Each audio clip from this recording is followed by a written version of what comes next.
Hello, legal awareness web series में आपका फिर खैर मकदम है, स्वागत, वेलकम। 5 अगस्त को अयोध्या में क्योंकि भव्य राम टेम्पल के शिलान्यास होने जा रहा है और सारे देश में ये चर्चा का विषय बना हुआ है, इसलिए हम लोग इस वक्त ज़रा डिटेल में जो सुप्रीम कोर्ट का नवंबर में जजमेंट आया है, जिसमें इतना डिस्कशन नहीं हो पाया जितना होना चाहिए उसकी डिफरेंट लीगल एस्पेक्ट्स पे, तो हम इस वक्त सुप्रीम कोर्ट के जजमेंट की डिफरेंट एस्पेक्ट्स पे एनालिसिस करने जा रहे हैं। देखिए, सुप्रीम कोर्ट का जजमेंट सबको मान्य है, किसी ने उसकी प्रोटेस्ट नहीं की है, लेकिन एक एकेडमिक एक्सरसाइज सुप्रीम कोर्ट के जजमेंट की सुप्रीम कोर्ट खुद कहती रही है कि वो उस क्रिटिसिज्म का वेलकम करती है। अब मैंने आपको पिछले वीडियो में बताया था कि क्यों सुन्नी वक्फ बोर्ड और मुस्लिम पार्टीज इस केस को हार गए, और मैंने आपको उसमें समझा दिया था कि वो लोगों का बड़ा आर्गुमेंट रेस जुडिकेटा पे बेस था और वो रेस जुडिकेटा साबित नहीं हो पाया। आज मैं आपको बताने जा रहा हूं कि सुन्नी वक्फ बोर्ड बाबरी मस्जिद को एक वक्फ प्रॉपर्टी साबित नहीं कर पाया और इस वजह से वो केस हार गए। ये एक दूसरी बड़ी वजह बनी कि ये एक मस्जिद थी, इस मस्जिद में इतने सालों तक, सदियों तक नमाज होती रही, लेकिन क्योंकि कोई डॉक्यूमेंट्री प्रूफ नहीं मिल पाया कि 1528 से जब बाबर ने इस मस्जिद को बनवाया था अमीर बाकी के द्वारा, तब से लेके 1856-57 तक इसका इस्तेमाल नमाज पढ़ने के लिए होता था। सुप्रीम कोर्ट को इस बात का कोई सबूत नहीं दिया जा सका और हमारे जो सुन्नी वक्फ बोर्ड के जो वकील थे जफरयाब जिलानी और राजीव धवन, उन्होंने खुद इस बात को एक्सेप्ट किया कि इसकी कोई एविडेंस नहीं है। अब मेरे ख्याल से इस बात की भी कोई एविडेंस नहीं है कि वहां पे नमाज नहीं होती थी और वहां पूजा अर्चना होती थी। तो ये सारा मुद्दा जो है वो वक्फ से रिलेटेड है, और आप सोच लीजिए कि वक्फ शब्द इतना इंपॉर्टेंट है इस जजमेंट में कि 290 टाइम्स इस जजमेंट में वक्फ वर्ड आएगा। अब सबसे बड़ा मसला जो है वो जरा सा मैं आपको बता दूं कि अभी टर्की में जो उनकी एडमिनिस्ट्रेटिव कोर्ट ने फैसला दिया आया सोफिया के बारे में, उस फैसले की मेन वजह यह थी कि 1453 में जो सुल्तान महमद था उसने उसको खरीदा चर्च को, वो डॉक्यूमेंट अवेलेबल हो गया, तो वो प्राइवेट प्रॉपर्टी हो गई। और फिर जो उसने उसको वक्फ किया, वक्फ डीड अवेलेबल हो गई। यहां इस केस में वक्फ डीड अवेलेबल नहीं हुई, गो के 3 इंस्क्रिप्शंस अवेलेबल थी, उनके ट्रांसलेशंस में कुछ बहस मुबाहिसा हो सकता है। एक ये बात हो रही थी कि एक में ये आ गया कि साहब वो 1523 में बनी। अब जाहिर है कि 1523 में तो बाबर इंडिया में आए नहीं थे, क्योंकि ये वाकया तो 1528 का है। फर्स्ट बैटल ऑफ पानीपत जो है वो तो 1526 को हो रही है। मसला ये है कि जो बाबरनामा है और जो सबसे ऑथेंटिक एविडेंस है कि बाबर खुद लिख रहे हैं उसको, ये उनकी डायरी है, और इसमें 2 अप्रैल 1528 से लेके 15 सितंबर 1528 तक के पेजेस अवेलेबल नहीं है, उसका जिक्र नहीं है। इसलिए ये जो वाकया हुआ है अयोध्या में, ये कुछ 3-4 दिन से मिस हो गया, वरना ये उसमें आ जाता तो बहुत डिस्कशन जो है वो वक्फ से रिलेटेड होगा। लेकिन सबसे पहले आइए जरा सुन लेते हैं कि मैं आपको पिछले वीडियो में 19th सेंचुरी के 1886 तक ले गया और मैंने आपको बताया कि देखिए 3 जजमेंट्स हो गए, तीनों जजमेंट्स में चबूतरे को लेके बहस हो रही है, बाबरी मस्जिद को लेके बहस नहीं हो रही। इन तीनों केसेस में हिंदू ओनरशिप और हिंदू पोजेशन भी एक्सेप्ट नहीं किया जा रहा है, क्योंकि वर्शिप वाला मामला एक्सेप्ट किया जा रहा है। अब जब आप 20th सेंचुरी में आते हैं तो जो पहला एपिसोड होता है वो होता है हिंदू मुसलमानों में बकरीद में लेके झगड़ा। उसमें हिंदू बाबरी मस्जिद पे अटैक करते हैं, उसको डैमेज करते हैं, उनके ऊपर ब्रिटिश सरकार फाइन लगाती है। ये सब सुप्रीम कोर्ट के जजमेंट में आ गई है बात, और सरकार जो है अपने पैसे से उसे रिपेयर कराती है। आइए देख लेते हैं। जो पहला एपिसोड मैं इस पीरियड का अब डिस्कस करने जा रहा हूँ 1886 से 1949 तक। ये एपिसोड है कि 1934 में बकरीद पे हिंदू मुसलमानों में झगड़ा हो गया, और ये झगड़ा जो है ये बाबरी मस्जिद को लेके नहीं हुआ है, ये झगड़ा हुआ है बकरीद पे काऊ स्लॉटर को लेके। हम बाबरी मस्जिद का जिक्र कर रहे हैं, उन्होंने खुद अपनी वसीयत में हुमायूं से ये कहा कि इंडिया में काऊ स्लॉटर पे बैन लगाएं। तो ये कोई ताज्जुब की बात नहीं है कि अयोध्या में कोई झगड़ा हो गया और बकरीद में कुछ शरारत पसंद लोगों ने काऊ स्लॉटर कर दिया, और उस झगड़े के नतीजे में बाबरी मस्जिद को डैमेज करा गया, उसको फिर ब्रिटिश सरकार ने रिपेयर कराया। और ये देखिए, अंग्रेज़ों की ये पॉलिसी डिवाइड एंड रूल की थी ज़रूर, लेकिन उन्हें एडमिनिस्ट्रेशन करना था, तो एडमिनिस्ट्रेशन करने के लिए उन्होंने मस्जिद की रिपेयर करा दी, मस्जिद में नमाज होती रही, चबूतरे पे भी पूजा पाठ होती रही, लेकिन ये कि चबूतरे पे बहुत बड़ा टेम्पल वगैरह उन्होंने नहीं बनने दिया। अब आइए इस स्टोरी को आगे ले चलते हैं। जैसे मैंने आपको शुरू में बताया था कि ये सारा झगड़ा जो है ये सिर्फ हिंदू मुसलमानों में नहीं हो रहा है, मुसलमान मुसलमानों में भी हो रहा है, हिंदू हिंदुओं में भी हो रहा है। निर्मोही अखाड़ा जो है वो रामलला के खिलाफ लड़ रहा था सुप्रीम कोर्ट में, और मुसलमान इसमें 1941 से लेके 47 तक आपस में लड़ रहे थे कि ये सुन्नी वक्फ प्रॉपर्टी है या ये शिया वक्फ प्रॉपर्टी है। शियाओं का ये क्लेम था कि मीर बाकी जो थे वो क्योंकि शिया थे इसलिए ये एक शिया प्रॉपर्टी है। इस पे उन्होंने केसेस किए, उन केसेस में उन्हें कामयाबी नहीं हुई, और कोर्ट ने ये बात मानी कि भाई मीर बाकी जो हैं, और ये सुप्रीम कोर्ट में भी ये बात आ गई, उनका असली नाम अमीर बाकी था, और वो ईरान के नहीं थे बल्कि वो ताशकंद के थे, और वो कब नोबेल हुए, कब अपॉइंट हुए, वो सारा जिक्र अभी आ जा रहा है। आइए उसको आप देख लीजिए। 1941 से 1947 तक जो डिस्प्यूट था वो हिंदू मुस्लिम डिस्प्यूट नहीं हो रहा है, बल्कि मुसलमानों में झगड़ा हो रहा है सुन्नी और शियाओं को लेके। और शिया लोग कह रहे हैं कि बाबरी मस्जिद पे उनका हक होना चाहिए और ये एक शिया वक्फ होनी चाहिए, और सुन्नी कह रहे हैं नहीं ये सुन्नी वक्फ होनी चाहिए। और ये जो लिटिगेशन सुन्नी और शियाओं में हो रहा है ये वक्फ को लेके हो रहा है। तो थोड़ा सा हमको वक्फ के लॉ को समझने की ज़रूरत है, क्योंकि देखिए कुछ शिया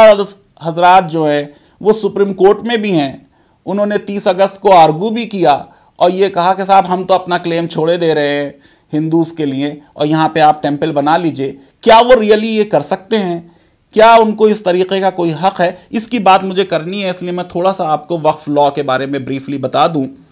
कि देखिए वक्फ है एक परमानेंट डेडिकेशन, कि कोई प्रॉपर्टी जो है उसको आपने रिलीजियस पायस चैरिटेबल पर्पसेस के लिए डेडिकेट कर दिया गॉड को। अब ये जो प्रॉपर्टी होती है वक्फ की, ये वेस्ट होती है गॉड में, और गॉड के अलावा कोई उसकी ओनरशिप क्लेम नहीं कर सकता। ये सुप्रीम कोर्ट का केस था मोहम्मद इस्माइल वर्सेस ठाकुर साबिर अली, जिसमें सुप्रीम कोर्ट ने कहा इवन वक्फ अलल औलाद, एक वक्फ अलल औलाद ये होता है कि मैं वक्फ कर दूं कोई प्रॉपर्टी के साथ, वो मेरे बेटे को मिले, उसके बाद मेरे पोते को मिले, उसके बाद पोते के पोते को मिले।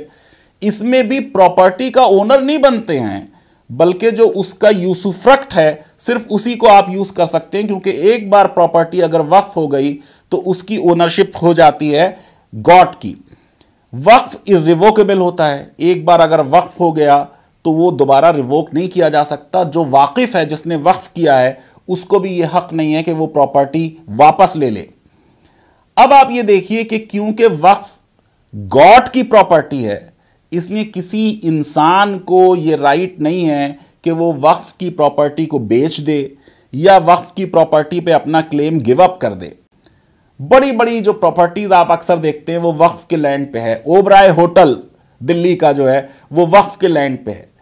और वक्फ की प्रॉपर्टीज पे जो कब्जा किया गया है, जो उनका मिसयूज किया गया है, ये ज्यादातर मुसलमानों ने किया है। तो मुसलमान रिस्पॉन्सिबल हैं वक्फ के मिसमैनेजमेंट के बारे में। अगर वो अपने वक्फ को मैनेजमेंट अच्छा करते तो बहुत से एजुकेशनल इंस्टीट्यूशंस जो हैं और यूनिवर्सिटीज़ वो इस वक्फ की प्रॉपर्टी से खोले जा सकती हैं। इसलिए मैं कहता हूँ इस घर को आग लग गई घर के चिराग से। वो जो पहला केस वक्फ से रिलेटेड जिसकी मैं बात आज करना चाह रहा हूँ, ये प्रोसीडिंग हो रही है 8 फरवरी 1941 को फैज़ाबाद डिस्ट्रिक्ट वक्फ कमिश्नर के सामने, और उन्होंने एक रिपोर्ट दी है क्योंकि मोहम्मद ज़की जो हैं, जो अपने आप को मुतवल्ली कहते थे बाबरी मस्जिद के, उन्होंने ये कहा कि भाई ऐसा है कि ये मस्जिद जो है ये अब्दुल बाकी ने बनाई और एक एनुअल ग्रांट बाबर के ज़माने से इसमें 60 रुपए की उनकी मेंटेनेंस और मस्जिद की मेंटेनेंस के लिए दिए जा रही थी। उस ग्रांट को फिर अवध के जो नवाब थे उन्होंने बढ़ा दिया, नवाब सादत अली ख़ान ने उसको 302 रुपये कर दिया। और फिर जब अंग्रेज़ों ने एनेक्स किया अवध को 1857 के रिवोल्ट के बाद, तो 1864 तक तो वो कैश में पैसा देते रहे, और बाद में उन्होंने 2 विलेजेस की, बुरहानपुर और शोलापुर विलेजेस की लैंड ग्रांट दे दी ताकि उसकी लैंड से जो रेवेन्यू आए उससे इस मस्जिद का खर्चा चल पाए। अब ये जो सैयद मोहम्मद ज़की है मुतवल्ली, इनका क्लेम ये था कि ये जो लैंड मुझे दिया गया था, ब्रिटिश गवर्नमेंट ने जो लैंड दिया है बाबरी मस्जिद को, बात तो 1941 में हो रही है और ये लैंड दिया जा रहा है 1864 में, वो ये कह रहे हैं ये लैंड वक्फ नहीं है,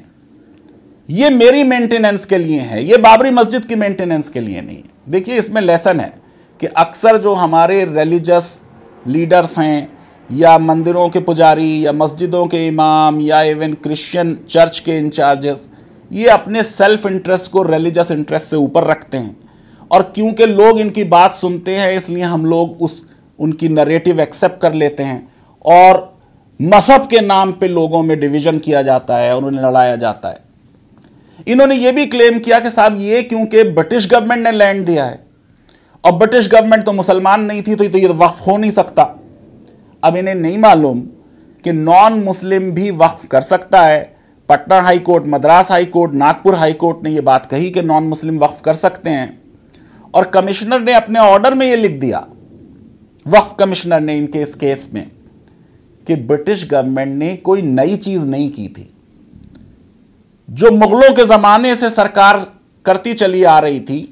पहले कैश था, उसी को अब उन्होंने लैंड के फॉर्म में दे दिया, इसलिए कोई नया क्रिएशन जो है वो ब्रिटिश गवर्नमेंट ने नहीं किया। और फिर उन्होंने वो जो सनद दी गई थी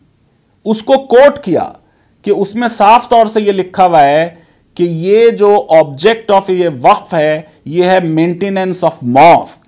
आपको मस्जिद की मेंटेनेंस, उसकी अपकीप के लिए ये पैसा दिया जा रहा है। फिर इस ऑफिसर ने, वक्फ कमिश्नर ने, ज़की के अपने पेपर्स कोट किए 1934 में जब रॉयट हो गया था,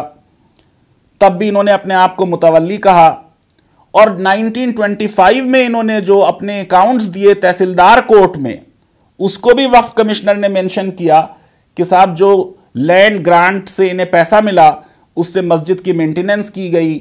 इमाम की सैलरी दी गई, मुअज्जिन की तनख्वाह दी गई, और अफ्तारी का इंतज़ाम रमज़ान में किया गया। मैं ये बताना चाह रहा हूँ, देखिए 1941 तक ये बात आ रही है, इसका मतलब वहाँ नमाज भी हो रही थी, वहाँ रमज़ान में अफ्तारी भी हो रही थी, और मुअज्जिन और इमाम की सैलरी भी दी जा रही थी।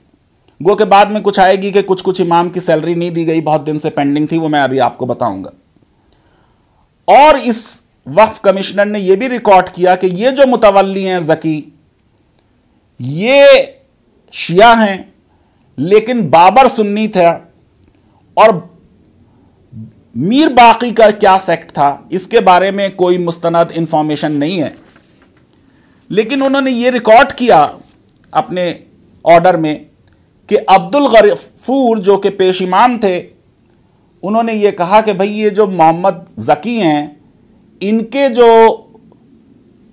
एंसेस्टर्स थे,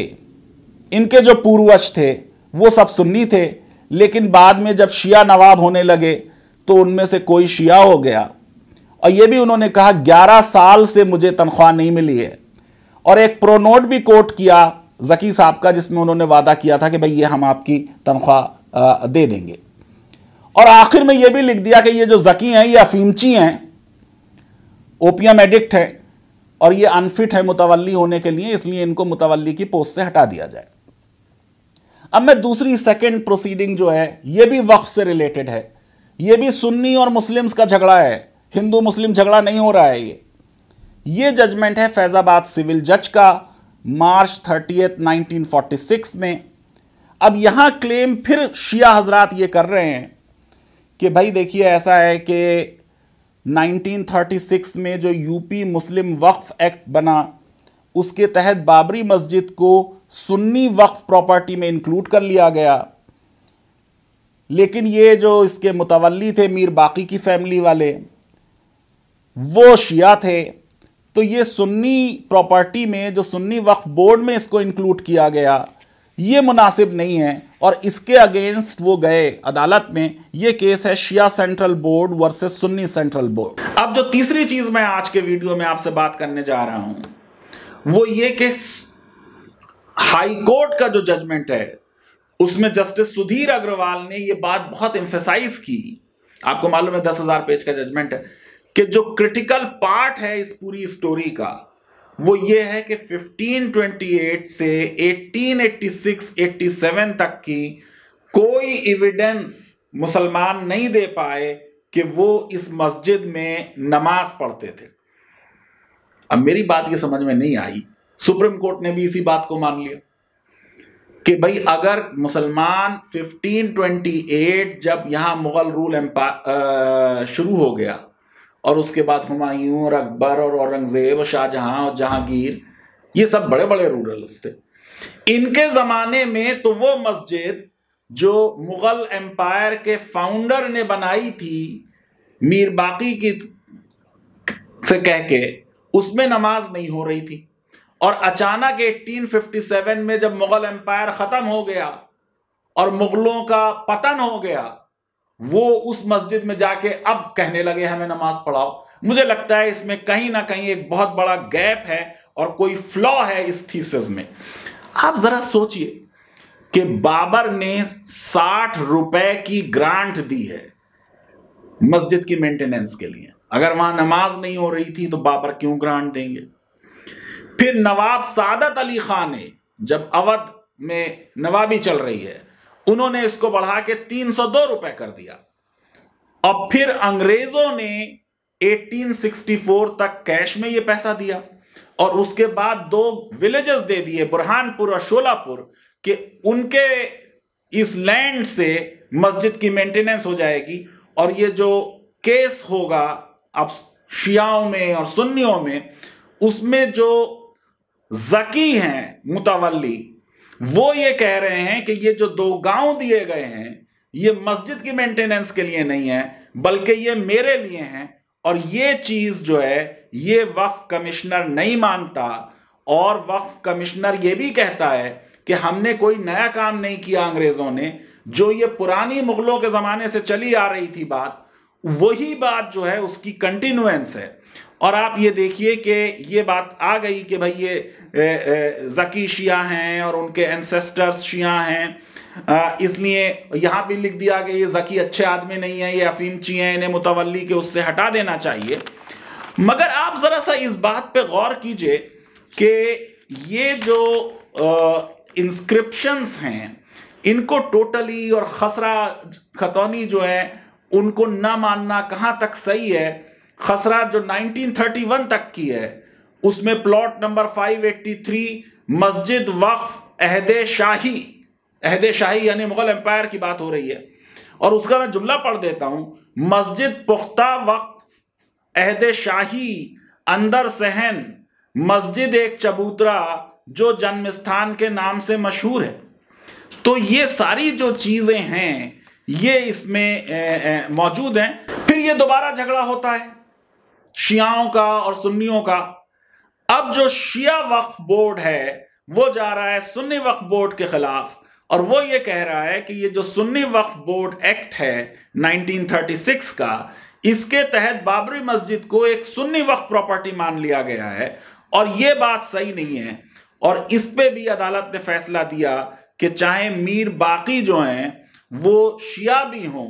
तब भी बाबर जो था वो फाउंडर था, वो सुन्नी था और ये नामुमकिन था कि कोई सुन्नी जो है वो ऐसी मस्जिद बनाए जिसमें शिया लोग नमाज पढ़ें। अब आप देखिए कि वक्फ इंस्पेक्टर्स की इंपॉर्टेंट रिपोर्ट्स आ रही हैं। 28 अप्रैल 1947 की है, सिटी मजिस्ट्रेट को लिख रहा है चबूतरा पक्का नहीं है, पेड़ों के बीच कोई मूर्ति नहीं रखी जाएगी,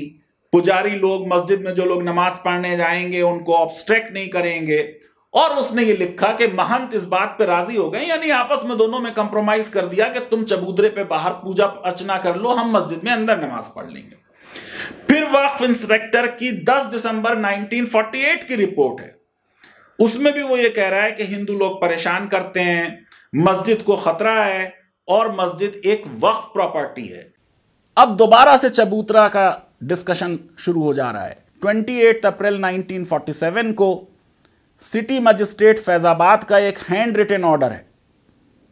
इस ऑर्डर में उन्होंने फिर ये बात साफ की, 4 पॉइंट्स लिखे